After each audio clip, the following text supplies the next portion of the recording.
Hey friends, this is Marilyn from tarotclarity.com, and thank you to those of you who participated in my little poll to see what my next video should be. Every now and then I just have a couple options and I don't know which one to do next.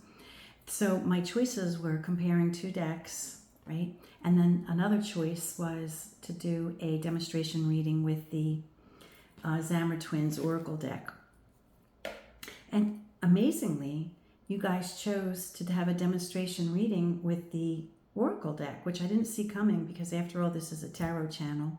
I really didn't think you guys would pick that, but I'm going to honor, what you chose. Now, I'll be honest with you.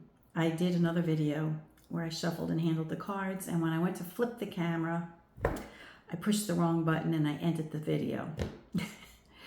And I'm not clever enough to know how to connect the first video with the second video. So I had a choice. I could either just make a new video with the cards already laid, which I don't tend to do. I never do. I always shuffle in front of the camera so that you can see that it's not a staged reading.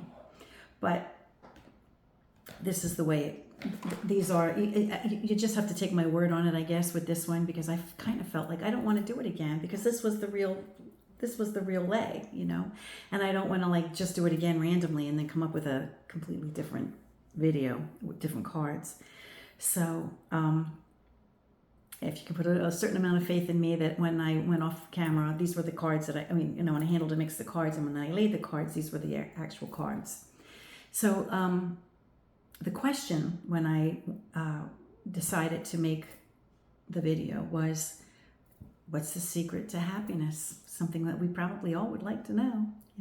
Is there a plan, or is there a foolproof way to achieve happiness? It must mean different things to different people. What makes me happy wouldn't be the same thing that what makes other people happy. But maybe there is a commonality. Who knows? Maybe there is a commonality. So let me flip the camera and show you the cards that I drew. And I haven't looked anything up in the book. I'm not looking up in the book. The book has meanings that were intended by the creator. But there are no instructions in the book or on the box itself on how to read these cards. So I'm going to interpret them the way I would interpret them, just by looking at them and seeing what I could come up with. And then maybe at the end, I'll look at the book meanings to see, if I missed anything, or if my understanding of the cards varies from what the intentions were. The Zammer twins really were not a real family. They weren't real people, obviously. In fact, there's no backstory on the box or in the book. I just did a Google search on the Zammer twins. I didn't even go to Deviant Moon. I just did a Google search, and it all popped up as part of Deviant Moon's story. So I have an idea that, they were twins that were connected, conjoined twins. And I don't even remember too much about their story. It's just that it was just a fantastic story. Anyway, so it's a make-believe story. Anyway, let me flip the camera. Okay, so this is where I got when I went to push the pause, and instead of pushing pause, I pushed finish. But I laid these three cards, and it was my intent when I was handling and mixing the cards to just lay three cards, and whatever these three cards told me were going to be my answer. Because this is a deck I'm not familiar with, and just like, doing tarot for the first time, or other cards that you might interpret, or other methods of divination, you may choose or decide to just take it in baby steps and small parts rather than being overtly ambitious, which is how I decided to do it here. So I just decided going in that I would only do three cards. And when I interpret things, unless there is a rule or a method that, is used, I usually start with the card that speaks to me first. In this case, it was the final card, because the final card, melancholy, speaks of the opposite of of the answer or the question I was looking for, right? Was, what is the secret to happiness? And here, the last card in the spread is melancholy. And it's represented by a woman who looks like she has a well-to-do life, but whatever riches she has aren't making her happy, because after all, she's hurting herself. Her head is looking at demons, or where her mind is like in a dark place, right? She's looking at demons, and she's about to fall off, right? She's about to take a step, whether it's intentional or not. And the fact that she's in this direction makes me think like maybe she's looking back at her life, or maybe this would be a card to say, this, since her end game here is melancholy, maybe these are the things not to do, because she's looking back or reflective of her own life. So maybe these are the things not to do, or maybe to look at these things in a different way. Remember, she's dressed opulently. She's dressed like a person who has everything. So why is her head up here, concentrated or focused on dark things, right? So let's see what these people are doing to see if there's another way they can look at it. Now we have this individual called the Sentry. I can't tell if he's awake or asleep. I guess he's awake. But by his posture, he looks rather bored. He looks like he's not completely confined, because he can leave if he wants. But it looks like he has a task of being alert, or being on the lookout, or being responsible, or being on duty. But sometimes our dutiful lives, we think that, maybe we think we're missing something, or maybe by, doing good or doing what is expected of us, at the end of our lives, maybe we regret it. But then I noticed what was happening in the sky. This is a very exciting sky. I mean, this sky, everything is happening in this sky. Like her, she's like not paying attention to what appears to be her good fortune, and she's focused on darkness, right? And here, he's just caught up in the ennui of life, but he's missing perhaps the dignity of his life. Maybe when we do, what we feel is the right thing to do, maybe it is the right thing to do in life. Maybe being a dutiful person has its own merit, and we're looking for something more exciting. And of course, maybe this card could speak of that. It could be like, here I have such a boring life where all this excitement is going on behind me. But maybe there is value in the grand scheme of things. Maybe there is joy in what he does if he looks at it from a different perspective, just like she's not looking at these two realms with the same perspective. And maybe we can ask ourselves, in what time periods of our lives where we did dutiful things and we felt like, oh, I wasted 40 years working for that company. What did it get me? It didn't bring me joy. And maybe and because the world around me was happening and I was missing out. That's one way to see it. But another way to see it is, well, that investment of 40 years of my life, what did it give me? Or what maybe I can look at it differently.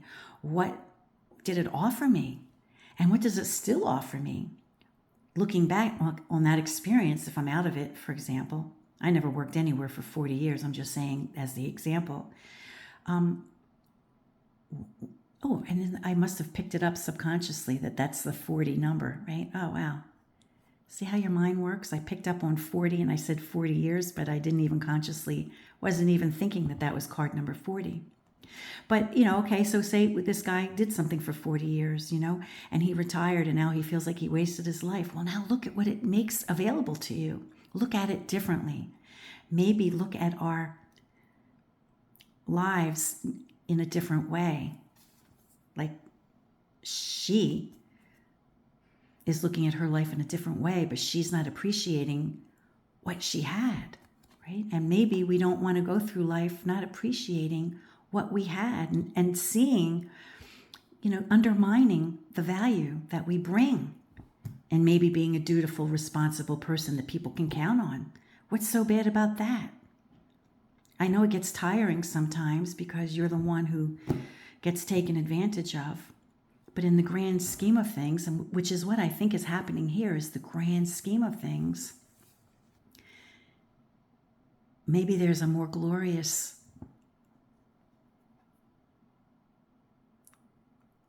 reality or value to that than we think. Okay, now let's see this card. This card, I have no familiarity with who Layla is.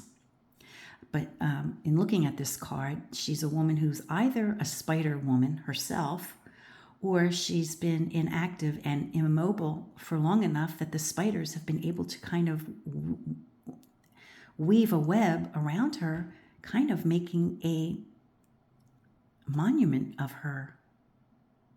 They certainly look like they've sucked the blood out of her because she doesn't seem to have any color. I mean, nobody's that white. Well, I guess some people might be.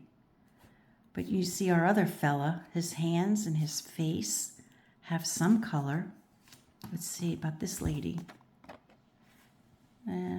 Even she has more color than this one. This person is devoid of color.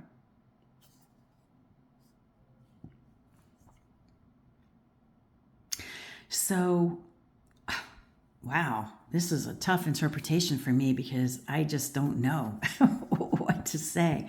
I think I understood these two cards in, looking at things in a different way, right? Like she's not seeing what's obvious to us.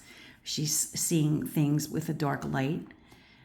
He is missing the grand scheme of life, right? The grand scheme of being a responsible person, but maybe in the grand scheme of things, it's really what life is all about, is being a dutiful, responsible person. But then what does this card suggest? Inactivity, being immobile, being paralyzed by fear. For example, I'll tell you what, I am a person who's kind of terrified of spiders. I don't like spiders. So for me to see this card and imagine myself being in her shoes makes me want to itch and scratch and scream, frankly, right? So for me, and I'm trying to do a collective card for a reading for all of us. So this is my perspective and not necessarily what's good for all of us, because some of us have pet spiders, right? But not to be immobilized or terrified of things in life, and perhaps to face our fears. So maybe that is how I would interpret this card in the context of this question and with these other cards is, don't be paralyzed by fear. Face your fears, right? Face your challenges. Face life. Just face it. And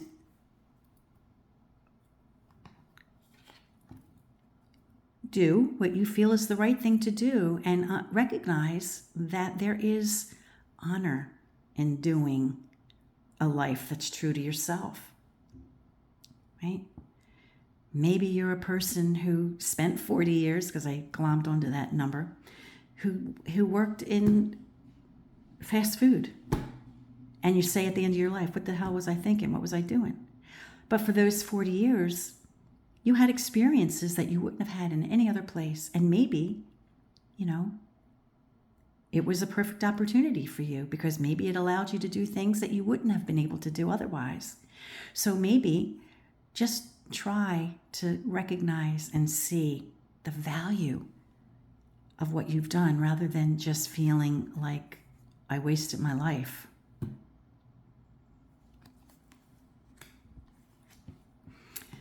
And I guess this, to me, now I'm not sure how to connect it all, but, this to me suggests, well, just face your fears and don't be immobilized by fear.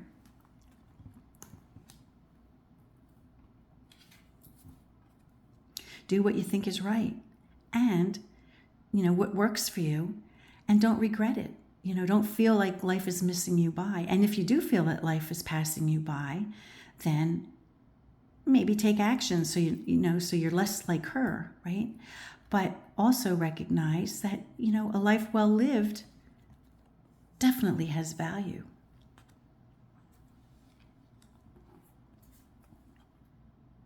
And at all costs, like when you get to the end of your life, don't let yourself go to the dark place, right? Just recognize the joy and the advantages and the blessings that are just obvious. So don't be hard on me. This was my first time using this deck for interpretation. I did not look up the cards. For the sake of looking up let's do it now. So let's start with Layla, since I don't know what Layla means. I have no idea. I think that's number 28. Here we are. Layla says, bound by love's web, the dark beauty Layla stands detained from happiness. Okay, well, there's the word happiness. Branches with small pink blossoms emerge from her body, forming the shape of a heart around her. Spiders build faint traps on the limbs, hoping to lure unsuspecting victims to their demise.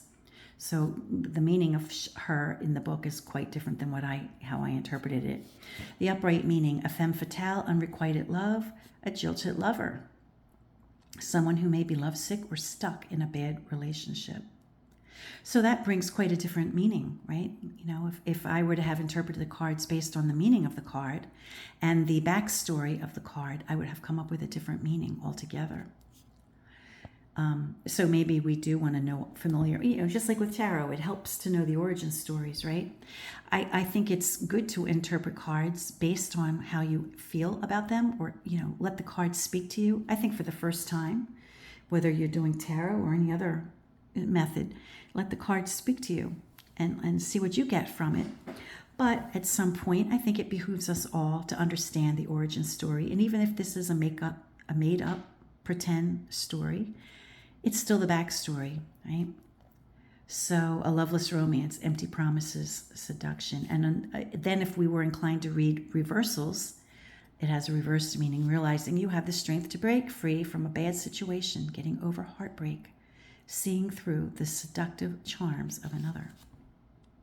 Okay, let's see what the century has to say, and that was number 40. I think there's 50 cards here, so it's toward the end. There we go. A bored sentry sits alone in his guardhouse, slowly dozing to sleep. Little does he realize urgent events are manifesting around him, and by the time he wakes up, it will be too late to respond. Kind of reminds me of the Cavalcante guard in the tower, where he was playing on his phone or talking on his phone, and he was missing what was happening, right? Being unprepared or unfit for the task at hand, neglecting one's duties, taken by surprise, incompetence, ignorance, and inadequacy. So I've completely misunderstood what they're saying. They're saying being bored and not recognizing what's going on around him. And I kind of understood it to be different. And then the reversed meaning, taking one's duties and responsibilities seriously. Vigilance, someone who won't let you down. And that's how I interpreted it in the upright meaning. Isn't that interesting? And then melancholy is number 36.